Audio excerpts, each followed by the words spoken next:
ಅಂತೂ 136 ಜನ ಗೆದ್ದಾಗಲೇ ಹೇಳಿದ್ರು ಈ ಸರ್ಕಾರ 3 ತಿಂಗಳಲ್ಲಿ ಬೀಳುತ್ತೆ ಅಂತ 136 ಜನ ಗೆದ್ದಾಗಲೇ. ಸೊ ಹಾಗೆ ಒಂದೊಂದೇ ಮಾತಾಡ್ಕೊಂಡು ಹೋಗ್ತಾರೆ, ಮಾಡೋಕ್ಕೆ ಕೆಲಸ ಇಲ್ಲ.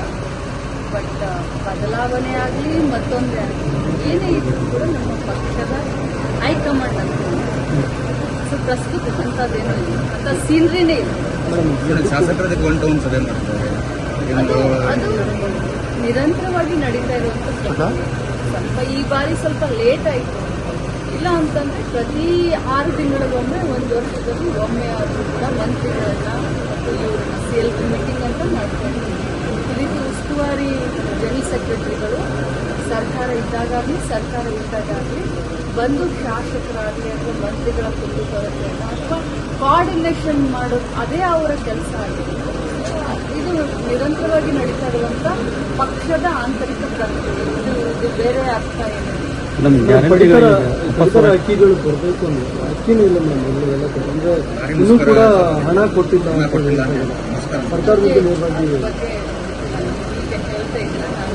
ಹೊರಗಡೆ ನಮ್ಮ ಮನೆ ಆಹಾರ ಸಚಿವ ಅಂತ ಮಾತಾಡಿ ತಿಳ್ಕೊಂಡು ಇದಕ್ಕೆ ರಿಯಾಕ್ಟ್ ಹೋಗ್ತಾರೆ. ಖಂಡಿತವಾಗ್ಲೂ ನನಗೆ ಅದ್ರ ಬಗ್ಗೆ ಗೊತ್ತಿಲ್ಲ, ತಿಳ್ಕೊಂಡು. ಮೇಡಮ್, ಈಗ ತಮ್ಮ ಇಲಾಖೆಗೆ 4 ತಿಂಗಳಿಂದ ಮೊಟ್ಟೆ ಬಿಲ್ ಆಗಿಲ್ಲ ಮತ್ತು ಅಂಗನವಾಡಿಗಳು ಬಾಡಿಗೆ ಬಿಲ್ ಏನೂ ಆಗಿಲ್ಲ ಅಂತ.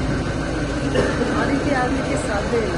ಮೊಟ್ಟೆ ಬಿಲ್ಲು ಯಾಕಂದ್ರೆ ನಮ್ದು ಏನಿದೆ ತಮಗೆ ಹೇಳಬೇಕು,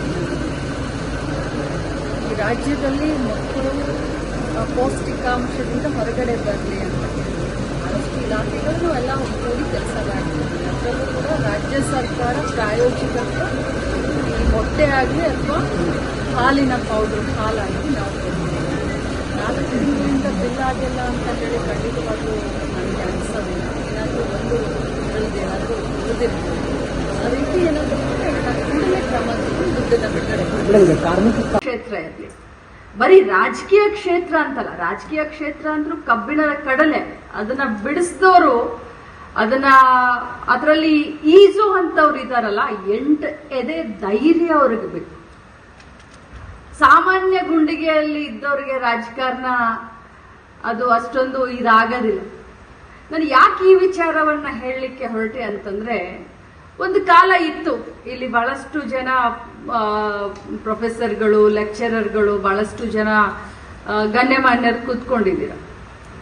ಒಂದು ಕಾಲ ಇತ್ತು ಹಿಂದೆ ಮಹಿಳೆಯನ್ನ ಬರೀ ಅಡುಗೆ ಮನೆಗೆ ಮತ್ತು ಮಕ್ಕಳನ್ನ ಹೆರೋದಕ್ಕೆ ಸೀಮಿತ ಅನ್ನುವಂತ ಒಂದು ಕಾಲದಲ್ಲಿ ತಾವೆಲ್ಲ ಕಲ್ತಿದ್ದೀರ, ಸರಿನಾ? ಆದ್ರೆ ಈಗ ಯಾವ ಕಾಲ ಬಂದಿದೆ ಅಂತಂದ್ರೆ, ಈ ಕಮ್ಯುನಿಟಿ ಸೈನ್ಸ್ ಕೋರ್ಸ್ಗೂ ಕೂಡ ಗಂಡಸರು ಕೂಡ ಅಡ್ಮಿಷನ್ ತಗೊಳ್ಬಹುದು ಅಂತ ಹೇಳಿ ನಾವು ತಿದ್ದುಪಡಿಯನ್ನ ಮಾಡಿದೀವಿ ಸರ್ಕಾರದವರು. ಅಂದ್ರೆ ಆ ಭೇದ ಭಾವ ಅನ್ನೋದೇ ಹೋಗ್ಬಿಟ್ಟಿದೆ. ನಾನು ಇನ್ನೊಂದು ನಮ್ಮ ಕುಲಪತಿಗಳ ಹತ್ರ ನಾನು ಕೇಳ್ತಾ ಇದ್ದೆ, ಏನು ನಮ್ಮ ಈ ಒಂದು ಧಾರವಾಡ ಕೃಷಿ ವಿಶ್ವವಿದ್ಯಾಲಯದಲ್ಲಿ ಮೇನ್ ಕೋರ್ಸ್ ಏನು BSc ಅಗ್ರಿ ಬರುತ್ತೆ, ಇದರಲ್ಲಿ ಬರೀ ಹುಡುಗರಷ್ಟೇ ಅಡ್ಮಿಷನ್ ಆಗತ್ತಾ, ಹುಡುಗಿಯರದು ಅಡ್ಮಿಷನ್ ಆಗುತ್ತಾ ಅಂತ ನಾನು ಕೇಳಿದೆ. ಅದಕ್ಕೆ ಅವ್ರು ಹೇಳಿದ್ರು, ಮೇಡಮ್ ಇವತ್ತಿನ ದಿನ ಹುಡುಗರು 50% ಆದ್ರೆ ಹುಡುಗರು 49% ಆದ್ರೆ ಹುಡುಗಿಯರು 51% ಅಡ್ಮಿಷನ್ ಆಗತ್ತೆ ಅಂತ. ನೋಡಿ, ಬೆಳವಣಿಗೆ ಅಂದ್ರೆ ಇದು, ಅದು ಮಾನಸಿಕ ಬೆಳವಣಿಗೆ ಆಗಿರಬಹುದು, ಸಾಮಾಜಿಕ ಬೆಳವಣಿಗೆ ಆಗಿರಬಹುದು, ಶೈಕ್ಷಣಿಕ ಬೆಳವಣಿಗೆ ಆಗಿರಬಹುದು. ನೀವು ನನ್ನನ್ನ ಕೇಳಬಹುದು, ಏನ್ ಮೇಡಮ್ ನೀವು ಕಲ್ತಿದ್ದು SSLC ಡಿಗ್ರಿ ಅಂತ MA ಅಂತ ಹೇಳಿದ್ರು. ಹೌದು, ಓಪನ್ ಯೂನಿವರ್ಸಿಟಿಯಿಂದ ಕಲಿಬೇಕು ಅನ್ನುವಂತ ಒಂದು ತುಡಿಮೆ ಏನಿತ್ತು ನನ್ನಲ್ಲಿ. ಇವತ್ತು ಇಷ್ಟೆಲ್ಲ ಮಾತನಾಡ್ಲಿಕ್ಕೆ ಅನುಭವ ಕಾರಣ. ನನ್ನಲ್ಲಿ ಆ ಹಂಬಲ, ಮುಂದೆ ಹೋಗ್ಬೇಕು, ಕಲಿಬೇಕು, ಸಮಾಜದಲ್ಲಿ ಒಂದು ಹೆಸರನ್ನ ಮಾಡಬೇಕು. ಯಾಕಂತಂದ್ರೆ ಅದು ಎಲ್ಲರಿಂದನೂ ಸಾಧ್ಯ ಇದೆ. ಇವತ್ತು ಬರೀ ಲಕ್ಷ್ಮೀ ಹೆಬ್ಬಾಳ್ಕರಿಂದ ಅಷ್ಟೇ ಸಾಧ್ಯ ಇದೆ ಅಂತಂದ್ರೆ ಅದು ತಪ್ಪು. ಹೆಣ್ಣುಮಕ್ಕಳಲ್ಲಿ, ಎಲ್ಲ ಹೆಣ್ಣುಮಕ್ಕಳಲ್ಲಿ ಆ ಗುಣಧರ್ಮ ಇರುತ್ತೆ. ಆದ್ರೆ ಅದನ್ನ ಮುಖ್ಯವಾಹಿನಿಗೆ ತರುವಂತ ಭಾವನೆಯನ್ನ, ಮನಸ್ಸನ್ನ ನಾವು ಮಾಡಬೇಕು. ಕೆಲವರಿಗೆ ಅವಕಾಶ ಕಡಿಮೆ ಸಿಗ್ತವೆ, ಕೆಲವರಿಗೆ ಅವಕಾಶ ಜಾಸ್ತಿ ಸಿಗ್ತವೆ. ಇವತ್ತು ನನ್ನ ಇಲಾಖೆಯಲ್ಲಿ ಕೆಲಸವನ್ನ ಮಾಡ್ತಾ ಇದ್ದಾರೆ.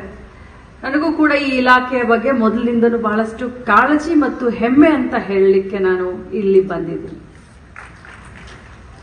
ಬಂಧುಗಳೇ, ಮೊದಲಿನಿಂದನೂ ಕೂಡ ಧಾರವಾಡ ಅಂತ ಅಂದ್ರೆ ಶಿಕ್ಷಣ ಕಾಶಿ ಅಂತ ನಾವೆಲ್ಲರೂ ಹೇಳ್ತೀವಿ. ಅದರಲ್ಲೂ ಕೃಷಿಗೆ, ರೈತರಿಗೆ ಮೊದಲಿನಿಂದನೂ ಅನುಕೂಲ ಮಾಡಿಕೊಟ್ಟಿದ್ದು, ಉತ್ತರ ಕರ್ನಾಟಕದಲ್ಲಿ ರೈತರಿಗೆ ಒಂದು ಕನಸನ್ನ ಬಿತ್ತಲಿಕ್ಕೆ ಅವಕಾಶವನ್ನ ಮಾಡಿಕೊಟ್ಟಿದ್ದು, ಆಶಾ ಕಿರಣ ಅಂತ ಹೇಳಿದ್ರೆ ಇದು ಕೃಷಿ ವಿಶ್ವವಿದ್ಯಾಲಯ ಅಂತ ಬಹಳ ನಾವು ಹೆಮ್ಮೆಯಿಂದ ಹೇಳ್ತೀವಿ. ಅದರ ಜೊತೆಯಲ್ಲಿ ಏನು ನಾವು ಮೊದಲು ಹೋಮ್ ಸೈನ್ಸ್ ಅಂತ ಹೇಳ್ತಾ ಇದೀವಿ, ಈಗ ಕಮ್ಯುನಿಟಿ ಸೈನ್ಸ್ ಅಂತ ಅದನ್ನ 2016ಕ್ಕೆ ಮರುನಾಮಕರಣ ಮಾಡಿದ್ರು ಅಂತ ನಮ್ಮ ಮೇಡಮ್ ಅವರು ಈ ಒಂದು ಮಹಾವಿದ್ಯಾಲಯ ನಡೆದು ಬಂದಂತ ದಾರಿ 50 ವರ್ಷ ಆಯ್ತು ಅಂತ ಎಲ್ಲ ಎಳೆ ಎಳೆಯಾಗಿ ಹೇಳಿದ್ರು. ಬಹುಶಃ ನಾನು ಹುಟ್ಟೋಕಿನ್ನ 1 ವರ್ಷ ಮುಂಚೆ ಈ ಒಂದು ಏನು ಹೋಮ್ ಸೈನ್ಸ್ ನಮ್ಮ ಮಹಾವಿದ್ಯಾಲಯ ಹುಟ್ಟಿತು. 50 ವರ್ಷಗಳ ವಸಂತವನ್ನ ದಾಟಿ ಈ ಒಂದು ಘಟ್ಟಕ್ಕೆ ಬಂದು ನಿಂತಿದೆ. ಎಷ್ಟೊಂದು ಓದಬೇಕಾದ್ರೆ ಎಷ್ಟೊಂದು ಹೆಮ್ಮೆಯಿಂದ ಹೇಳ್ತಾ ಇದ್ರು, ನಮ್ಮ ಈ ಒಂದು ಇದರಲ್ಲಿ ಓದಿದಂಥವ್ರು ಇವತ್ತು ಎಂತ ದೊಡ್ಡ ದೊಡ್ಡ ಹುದ್ದೆಯಲ್ಲಿ ಕೆಲಸವನ್ನ ಮಾಡಿ ಬಹಳಷ್ಟು ಸಾರ್ಥಕತೆಯನ್ನ ತಮ್ಮ ಜೀವನದಲ್ಲಿ ಪಡೆದಿದ್ದಾರೆ ಅಂತ ಬಹಳ ಹೆಮ್ಮೆಯಿಂದ ತಾವೆಲ್ಲ ಹೇಳ್ತಾ ಇದ್ದಿದ್ದ ನಾನು ಕೂಡ ಅಷ್ಟೇ ಅಭಿಮಾನದಿಂದ ಕೇಳ್ಕೊಂಡು ಕೂತ್ಕೊಂಡಿದ್ದೆ. ನನಗೆ ಮಹಿಳೆಯರು ಅಂತಂದ್ರೆ ಎಲ್ಲಿಲ್ಲದ ಒಂದು ಪ್ರೀತಿ. ನನಗೆ ಎಲ್ರು ನಮ್ಮ ಮನೆಯಲ್ಲಿ ಏನಂತಾರಂದ್ರೆ, ನೀನ್ ಬಹಳ ಬರೀ ಮಹಿಳಾ ಮಂತ್ರಿ ಅಂತ ಅಲ್ಲ, ಮುಂಚೆಯಿಂದನೂ ಒಂಥರ ಫೆಮಿನಿಸ್ಟ್ ವಿಚಾರ ನನಗೆ.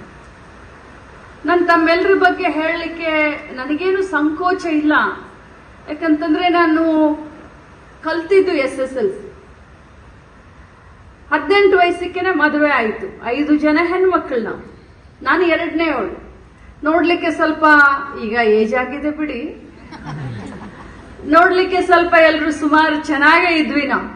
ನಮ್ಮ ಸುಮಿತ್ರ ನಗ್ತಾಳೆ, ಅಜ್ಜಿನೂ ಆಗಿದ್ದೀರಾ ಅಂತಾಳೆ.